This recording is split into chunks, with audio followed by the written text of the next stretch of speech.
I made a picture called Super Mario Brothers. And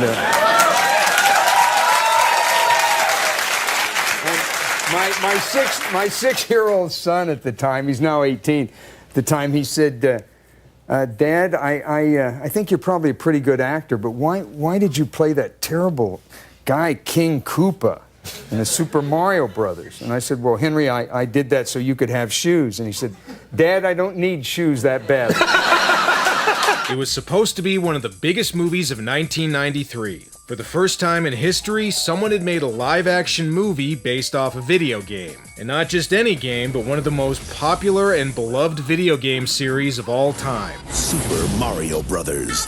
This ain't no game. But instead of a blockbuster, it became a laughingstock. The kind of movie that usually only gets mentioned as a joke alongside stuff like Batman and Robin, Battlefield Earth, and the 1998 Godzilla. But is the 1993 Super Mario Bros. Movie really that bad? Let's find out.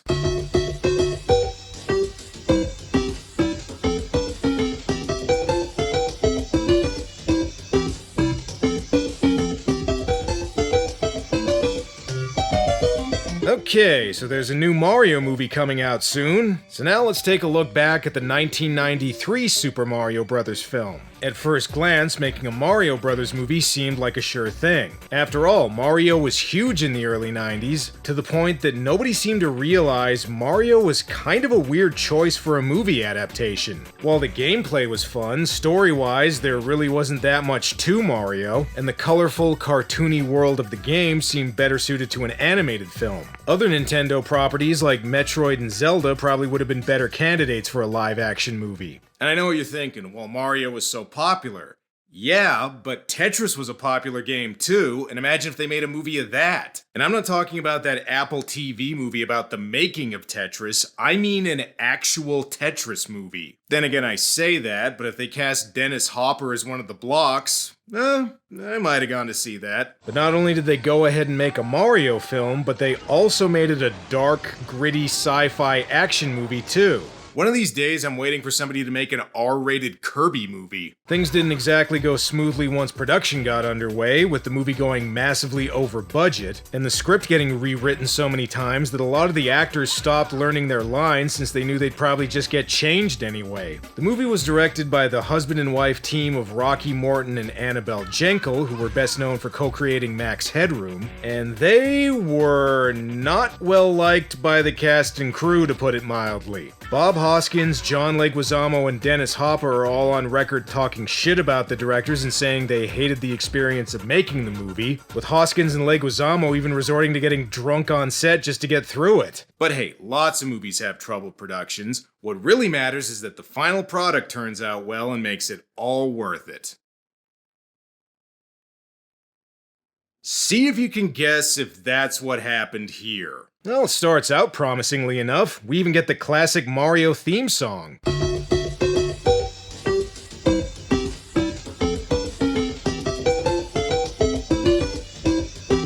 Swing your arms from side to side. Come on, it's time to go do the Mario. But things quickly go downhill from there as we get an animated opening scene about dinosaurs. A long, long time ago, the Earth was ruled by dinosaurs. They were big, so not a lot of people went around hassling them. Actually, no people went around hassling them because there weren't any people yet. Just the first tiny mammals. Oh, I'm sorry, I seem to have put in a Mario Philips CDI game by mistake. You know, it just don't get no better than this. Yeah. Gee, it sure is boring around here. So anyway, the voice of Homer Simpson tells us that the meteor that struck the Earth and supposedly killed the dinosaurs actually split them off into a separate dimension, where they continued to evolve into intelligent beings. And honestly, that's kind of a neat idea. I have no idea what the hell it has to do with Mario, but I guess they had to come up with more of a plot than just the princess has been kidnapped, go get her. Cut to the present day, and oh, nope, never mind, they're still doing setup. A woman leaves a giant egg and some weird crystal in front of a church, and I love how even when it hatches into a human-looking baby, the nuns just go, huh, well this all seems above board, let's raise it. And listen lady, you can try looking for the Ninja Turtles all you want, but that is not gonna help this movie be a hit. This was the same year Turtles 3 came out. And time to get a look at our villain, King Koopa, played by... Where's the rock? That's right, Dennis Hopper. If you thought Chris Pratt as Mario was some unusual casting, try King Koopa by way of Frank Booth. I'll fuck anything that moves!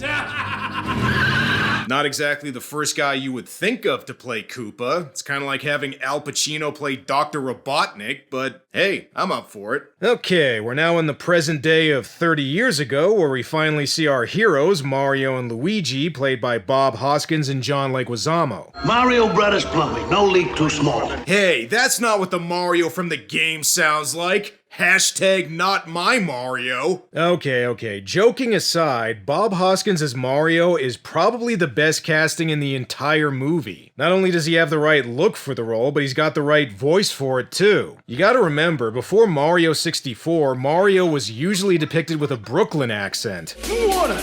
I hear water! Right on, Paisano, yeah! And I gotta say, Italian-American Mario, way better than Italian stereotype Mario. I don't care if he's played by a British guy. John Leguizamo as Luigi is a little more unusual, but I guess they wanted a younger guy to be the romantic lead. Oh yeah, that's another thing about this movie. Even though it's technically called Super Mario Brothers, Luigi's kind of the main character here. One thing's for sure, I like them both better than the music. Right, turn left here.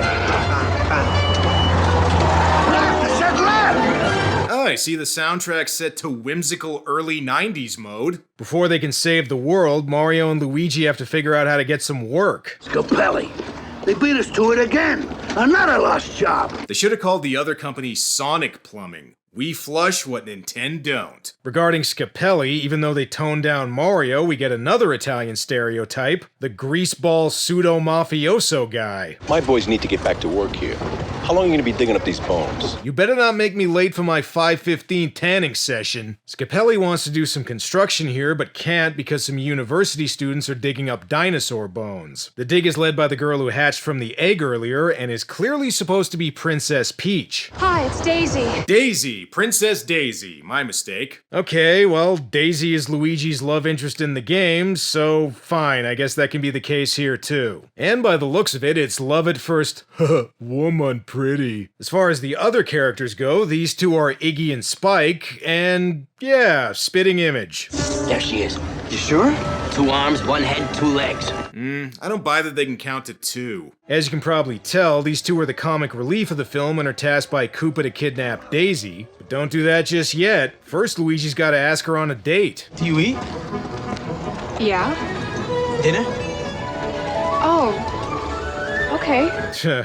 There's a look that says, oh god, if I say no, he's gonna ask for some of my bathwater, isn't he? Just kidding, of course she goes on a date with him. Even though Luigi is technically the romantic lead in this movie, judging by Mario's girlfriend, he's doing pretty well for a guy who looks like George Costanza with a mustache. Oh, and if you're thinking Mario's girlfriend is supposed to be Peach, nope. Her name's Daniela. This scene does have one of my favorite Mario characters in it though, Mullet Bill. Daisy says she doesn't know much about her past, so I guess the nuns never told her she hatched from an egg. If you're not doing anything later tonight, I would like to walk you home.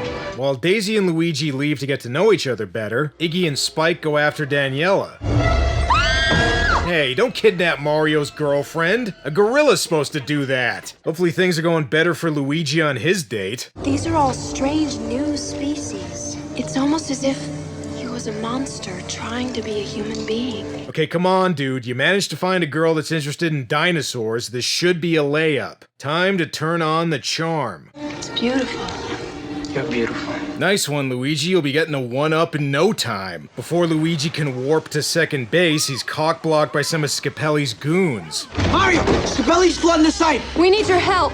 Scapelli. Scapelli, my greatest enemy. apparently. Here's one thing this movie does right. It actually shows Mario and Luigi being plumbers. Alright, let's get this plot in gear. Iggy and Spike kidnap Daisy and take her to the other dimension, and see if you can guess what's in there.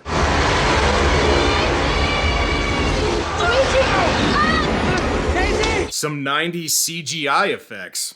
Honestly though, I could make fun of these, but there's movies that were made after this that look way worse. And as long as I'm talking about 90s CGI... Okay, apparently Mario's gone from being a plumber to the lawnmower man. Well, Mario and Luigi made it to the other dimension, but they lost their tool belts. Oh, no, wait, never mind, there they are. And now it's time to get our first look at the movie's version of the Mushroom Kingdom, the colorful, fantastical, grungy, gritty, piss-stained urban nightmarescape that everyone associates with Mario. Where the hell are we? You're in my favorite Mario location, Blade Runner World. This is Dinohattan, an alternate version of Manhattan inhabited by evolved dinosaurs. And if you think this place looks bad, just wait until you see Dino-Troit. Oh, and when I joked that this place looked like Blade Runner, there's a reason for that. The production designer on the film was David Snyder, who, surprise, surprise, also worked on Blade Runner. Despite that, though, there are some little touches here that I like. Because this is a world where people evolved from dinosaurs, we get things like women pushing baby carriages with eggs in them and reptile-inspired street meat. And because there's no fossil fuels, all the cars are electric, which is a detail I didn't even notice when I first watched it. All in all, it's actually not a bad cyberpunk world. Again, I have no idea what it's doing in a Mario adaptation. It's like having a world like this in a Gears of War film, but whatever, I'll take it. It almost looks like if Batman-era Tim Burton made a Mario movie. Oh, maybe we got knocked unconscious for 100 years and we woke up in Manhattan of the future. Yeah, I'd say it looks more like Manhattan in the 70s. Another difference, even though he's still called King Koopa, here he's more like a dictator/corporate overlord with campaign billboards telling people to vote for him. Well, no surprise that he won. The only other candidates were Wart and Ralph Nader. As far as the plot goes, Koopa wants the rock that Daisy has so he can use it on the meteor that fell to Earth to merge the dimensions again so he can take over our world and steal its resources. I need the rock and the Princess Daisy, and I'll finally be able to merge our world with theirs and get rid of the mammals. Okay, kids who went to see this when it came out were probably just happy to be watching a Mario movie, but I would love to know what the parents in the audience thought. They must have taken one look at Dennis Hopper's haircut and thought, what the hell did I get myself into? Anyway, what are Mario and Luigi doing? Get 'em up, suckers! Koopa coins! I need Koopa coins, you lame-outs! Look, lady, we don't have any Koopa coins. Do you accept Bowser bucks? Thankfully, they're rescued by some chick who looks like S&M Queen Latifah, but she also ends up taking the rock. Oh, wait, that's supposed to be Big Bertha? The fish? Okay, so who was the old lady supposed to be? Birdo? But despite the differences between Dinohattan and the real version, there are some things that are the same. Ain't got no water anywhere. Food's bad. The annoying street performers. And if anyone's wondering who this is... You know the law, Toad! Once again, sure. Not only do the cops bust Toad for protesting Koopa, but they also arrest Mario and Luigi for open-carrying plumber's tools, so I see this as one society that doesn't respect the number 2 amendment. And this leads to the part of the movie where we learn Mario and Luigi's full names. A lot of you watching this probably already know about this part, but for those of you that don't, here it is. Name? Mario. Last name? Mario. It's Mario and Luigi Mario. That's right, Mario and Luigi Mario. In other words, they're called Mario and Luigi, but the series is called Super Mario Brothers, and we didn't really think we'd have to spell this out for people, so sure. Mario's full name is Mario. Wait, what's Mario's middle name? Mario. Okay, just checking. And whoa, fellas, I know this movie doesn't have the greatest reputation, but don't blame Bob Hoskins and John Leguizamo for that.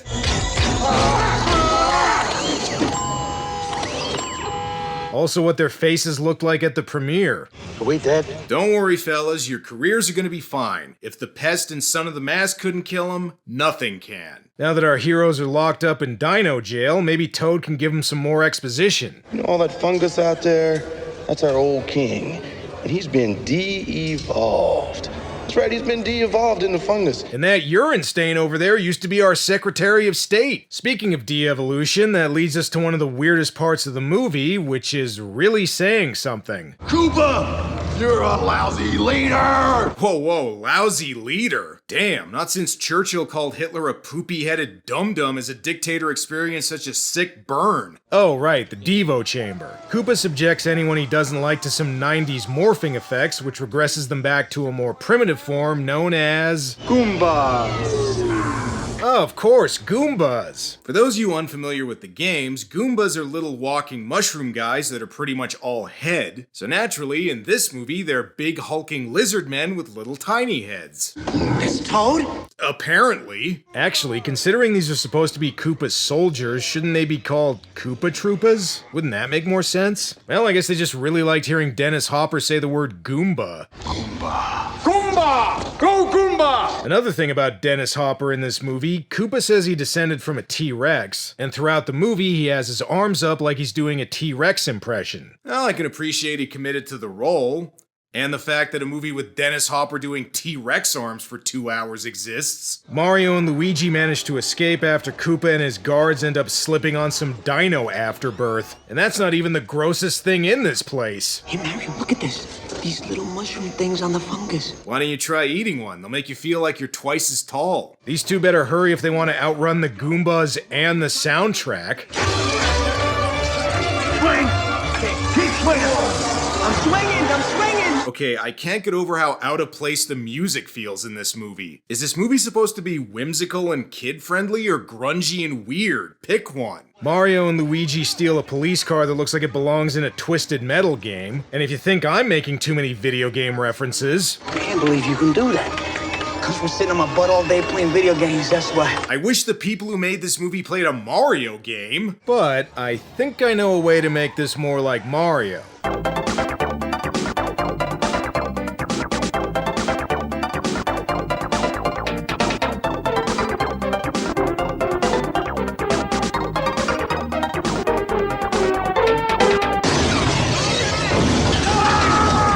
Yeah, who needs a red shell when you got flamethrowers? By the way, Koopa Hari Desert sounds like it'd be a pretty good track. Well, as long as you don't fall off the edge. What is this, Rainbow Road? It's okay, though. They're fine. Hey, the fungus just saved us. That tunnel just sneezed us out, and then this giant booger caught us in there. That's what saved us. You know, I wonder what John Leguizamo thought when he read that line in the script. But if we want to talk about weird lines, Dennis Hopper is the King Koopa of those in this movie. Do you know what I love about mud? It's clean and it's dirty at the same time. Okay, I don't know this for sure, but I wouldn't be surprised if that line wasn't in the script and Dennis Hopper just ad-libbed it. He also decides to make Iggy and Spike smarter by evolving them, although if he could do that this whole time, why didn't he do that in the first place? Well, maybe he should have used that machine on himself. Oh my. I suddenly think I'm too good for this movie. I should really start making documentaries. If you do not return with the plumbers and the rock, I shall personally kill you. He's not kidding. You don't want Dennis Hopper to go all Texas Chainsaw Massacre 2 on your ass. While this is going on, Koopa's wife or girlfriend or whatever goes to get Daisy. Hey, just who is this character anyway? Lena. With how accurate the movie's been so far, I wouldn't be surprised if she was supposed to be Wario. Meanwhile, out in the desert, it looks like the whimsical music is back. Well, you said the tunnel. I did not. I said parkway. You meant the tunnel. Mario and Luigi are walking through a desert, but it sounds like some Looney Tunes characters are inside a factory. Right now, I really wish Junaid Arkin would show up and kill these two with an exploding boulder. Hell, even he jumped more than Mario has in this movie. But there are some things that are close to the games here. Are the Goombas training with the handheld de-evolution gun? As we speak, sir. Excellent. Oh, super scopes, huh? Yeah, those look cool, but there weren't many games that used them. The best one was probably Yoshi's Safari. Speaking of which, see if you can guess who shows up next. You're a... Go ahead and say it. Dinosaur. Yoshi is a pet of the royal family. Yeah, it's Yoshi. Sure. Look, this movie came out the same year as Jurassic Park, we really needed to put a raptor in there somewhere. And I gotta be honest, Yoshi's probably the best effect in this whole movie, so I'm still glad he's in this. And as long as we're talking about things I'm glad are in this movie...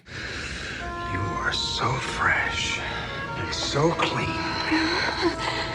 Don't fight it.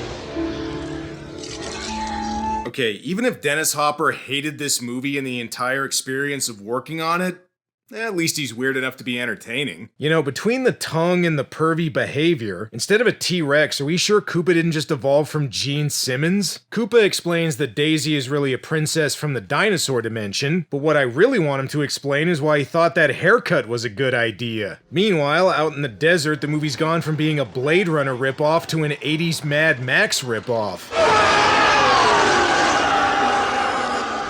Okay, looks like evolving Iggy and Spike didn't help much. They're still dumb as shit. For example, they keep explaining stuff we already know. What's with this rock?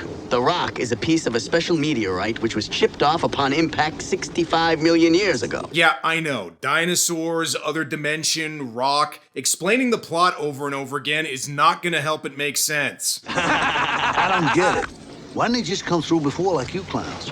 Hey, yeah, that's a good question. Why didn't he do that? Also, didn't he cross over at the beginning? What the hell is he waiting for? It's been sealed off for years until someone on your side blasted it open again. Scapelli. Scapelli, Mario's greatest enemy. In this movie, I guess. Mario and Luigi agree to help Iggy and Spike find the rock in exchange for Daisy, who is apparently being held in a cutscene from a Johnny Mnemonic 3DO game. Before they can get her, though, our heroes decide to sneak back into Dinohattan by hijacking a garbage truck. Alright, come on, fellas. These copies of Mario is Missing aren't gonna get rid of themselves. Oh, and have I mentioned the tone of this movie is wildly inconsistent? Hey, they're fighting my favorite Mario enemies, garbage gimps. These things look like Shy Guys if they enjoyed having their balls stepped on. Okay, I know I keep bringing up the music, but does the whimsical soundtrack match the images on screen at all? I mean, just look at this. A lot of this movie looks like it belongs in a Nine Inch Nails video. In fact, you know what? Let me try something here.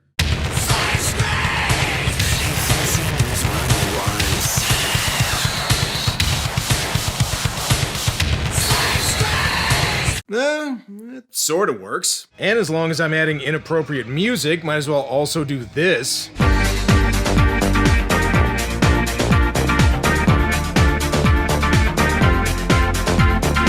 Oh yeah, I love Super Night at the Roxbury Brothers. Mario and Luigi go to a dance club to try and get the rock back from Big Bertha. By the way, as an aside, John Leguizamo said that in the original, even darker version of the movie, the director shot footage involving strippers that I'm assuming would have gone here. Because when you think Super Mario, you think strippers, don't you? I mean, just look at this. This doesn't resemble what you would think a Mario movie would look like at all, but it's so weird it kinda works.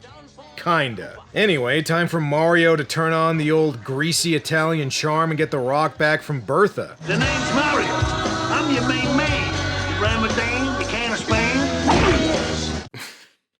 Alright, as much of a mess as this movie is, it does have its moments. It'll take more than that to stop Mario, though. He's willing to do whatever it takes to get the rock back, even if it means going all the way with Bertha. He might want to take a mushroom if she tries to be on top, though. Alright, they got the rock. But before they're able to escape with it, some of Koopa's Goombas burst in and Lena ends up getting a hold of it. How the hell are Mario and Luigi gonna get out of this one?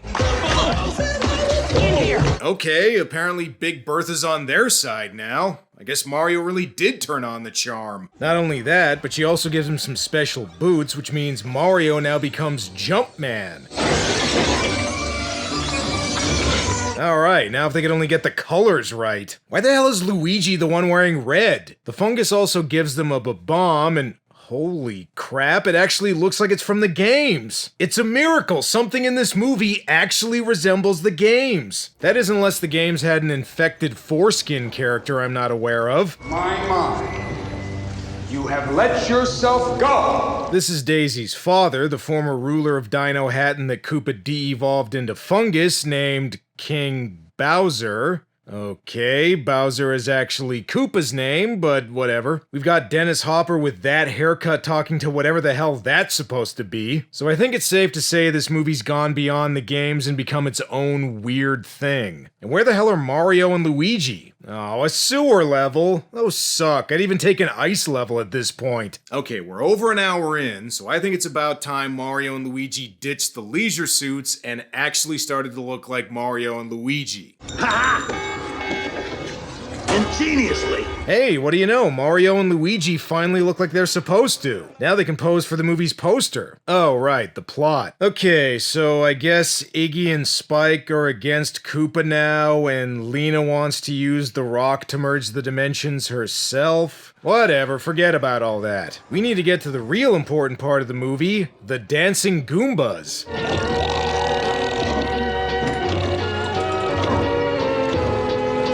Okay, believe it or not, the directors originally wanted this to be even darker and grittier with elements of political satire, but at some point during filming, the studio said, wait a second, isn't this supposed to be a fucking Mario movie? We should probably aim this at kids, resulting in several rewrites to make the film more comedic and family-friendly, which would explain the rather uneven tone here. Man, looks like Lena has really gone off the deep end. Her hair is looking more soft-serve cone by the second, and if anyone still doubts that this dinosaur is supposed to be Yoshi...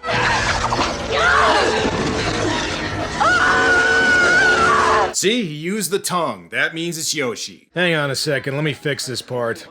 Daisy makes her escape, that way when Mario and Luigi come to rescue her, they can be told she's in another castle. Or another cyberpunk movie. Before that though, Iggy and Spike take her to meet her father. May I present to you your father? He didn't just get testicular cancer, he became testicular cancer. Well, this is still weird and gross. What are Mario and Luigi doing? How are we gonna get across? I can make it. I gotta go feel it. You're not gonna jump? Whoa, whoa, whoa. Platforming? In a Super Mario Brothers movie? Of course Mario has to jump. That way we can get more awesome effects like this. Mario! Oh, Luigi! Oops! Sorry. Once again, I'll fix it. Alright, as dated as some of the CGI in this movie is, the effects on Yoshi are actually pretty damn good. Daisy accesses the security system and tells Mario and Luigi where she is using a light gun. Good thing they don't have flat screens in Koopa's dimension or that wouldn't work. But before they can rescue her, Luigi keeps trying to communicate with the fungus. Hey, Lamar, did you see that? What? He's trying to communicate. Luigi, it's a mushroom. Look, just tell the fungus to give you a star. That'll really come in handy. Oh, and if you thought meeting your girlfriend's parents was awkward, get a load of this. I want you to meet my father. Well, it's an honor to meet you, sir, and a pleasure. I was hoping my daughter would marry a doctor, not a plumber. This fungus is very disappointed. Oh, how's Daniela? Is she all right? Daniela! Oh yeah, that's right. Mario did have a girlfriend in this movie, didn't he? That's the other thing about this movie. Even though Bob Hoskins is technically listed first in the credits, it kind of feels like he's the sidekick here. While Mario goes to rescue Daniela, Luigi and Daisy get captured by Koopa. Prepare for the invasion and ready the troops. Don't you mean prepare the Troopas? Oh, wait, they're called Goombas in this movie, aren't they? Why aren't they called Koopa Troopas? It's probably for the same reason Mario's girlfriend is called Daniela in this movie. Then come on, Mario, rescue her. You're not gonna get another girl like that on a plumber's income.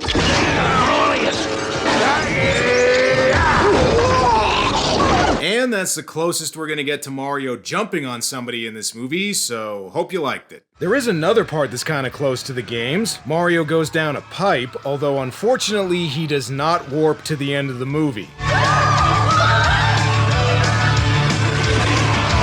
Yeah, this is alright, but it'd be better if he was raising a giant penguin here.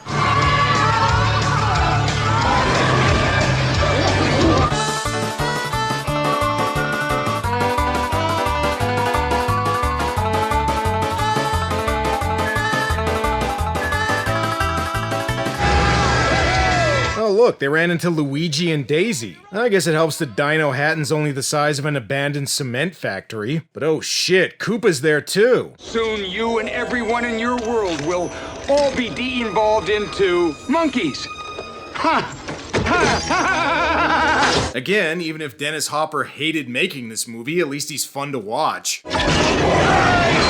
Damn, if only they had some Konami Justifier guns that could get him out of this. Or here's an idea, use that bomb the fungus gave you earlier. Like I said, it's the only thing that looks like the games in the entire movie. What I wouldn't give to see footage of the directors demanding Dennis Hopper say that line or he doesn't get paid. Really wish that existed somewhere. Alright, Koopa, you're in trouble now. Messed up again, mammal. Look, Mario, just buy another Happy Meal and get another one. While this is happening, Koopa loses the rock, where it's then picked up by Lena, who also perfects her Bride of Frankenstein cosplay. Weirdly enough, though, not the stupidest hairdo she's had so far in the movie. She then goes to merge the two dimensions herself, although how exactly she plans on conquering Earth when she doesn't have command of Koopa's army, I don't know, but maybe that's a detail that got lost in the numerous rewrites the movie had during filming.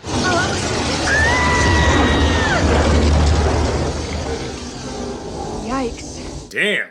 Okay, good thing she tried that before Koopa did. By the way, here's a bit of trivia. Apparently that prop of Lena's skeleton is now at a bar in North Carolina. One of these days I gotta make sure I go there. So, does this mean the rock didn't work? We're merging! Looks more like you're digitizing. And as long as I'm talking about the effects... Look! Koopa's tower! Huh. Well, can't think of any jokes I could possibly make here, so moving on. Okay, you're on Earth with 3 soldiers. Might as well try taking over the world.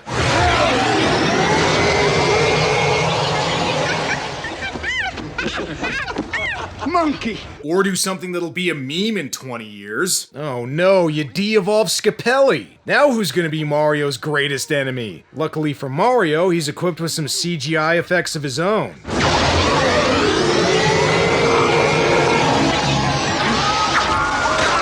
Okay, so the mushroom got bigger instead of making him bigger, but for this movie that's close enough. Luigi and Daisy managed to dislodge the rock from the meteor, separating the dimensions again, and we're almost at the end, which means it's time for both the movie and Dennis Hopper's acting to get even crazier.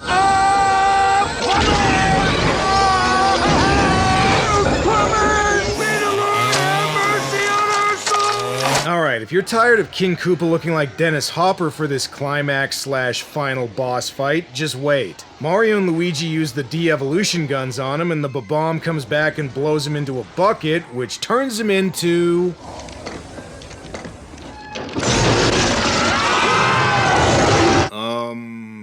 Koopazilla? So here's what Koopa should have looked like through the whole movie. Next, Mario and Luigi turn Koopa into an effect from that 90s Flintstones movie.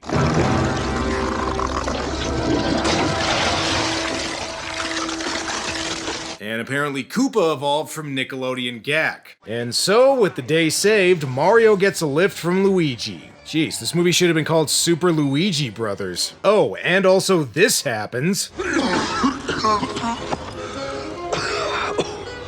I'm back. Lance Henriksen makes a cameo. Sure, whatever, I'll take it. Mario and Luigi prepare to go back, but Daisy decides to stay behind in the dinosaur dimension, which means Luigi is forced to say goodbye to both his love interest and the best effect in the movie. Oh well, whatever, Mario's still got his girlfriend, and they even get credit for saving the world. I'd call them the Super Mario Brothers. Title drop, but we can't end the movie without setting up a sequel that'll never happen. You're never gonna believe this. I believe it. You do? I believe. No, it's probably for the best. The sequel would have just been a Doki Doki Panic movie anyway. There is one part of this movie that was ahead of its time. It includes an after-credits scene. Some Japanese businessmen propose making a video game about the events of the movie, but... What would you call it? Iggy's World. The Indomitable Spike. The Super Koopa Cousins.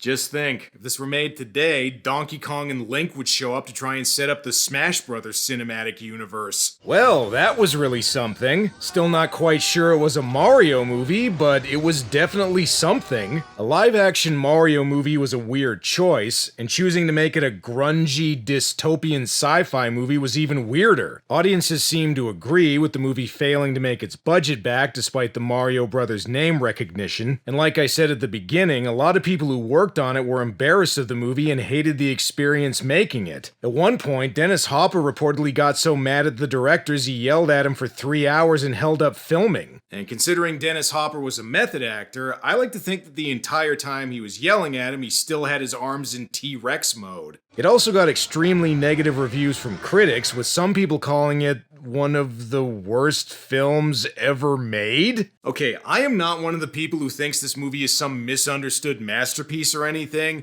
but it is not even close to being one of the worst movies ever made. Go watch Space Thunder Kids and then get back to me about how bad this one is. Despite the negative reception though, over the years it's managed to gain a cult following. There's even a site dedicated to remastering an extended version of the movie that incorporates some deleted scenes. So with all of that said, is Super Mario Bros. A good movie? Oh man.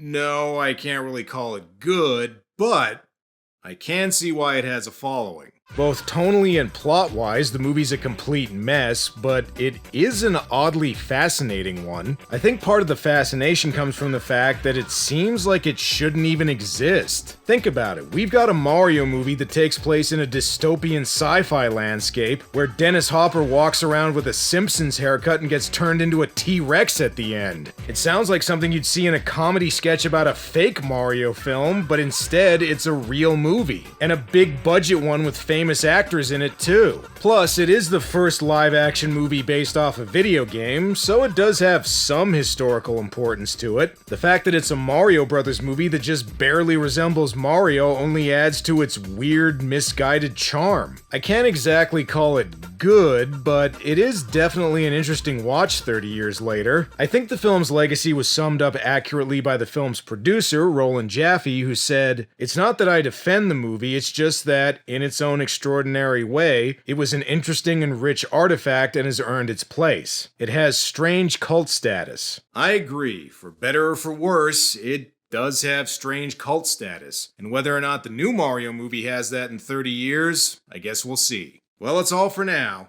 Until next time.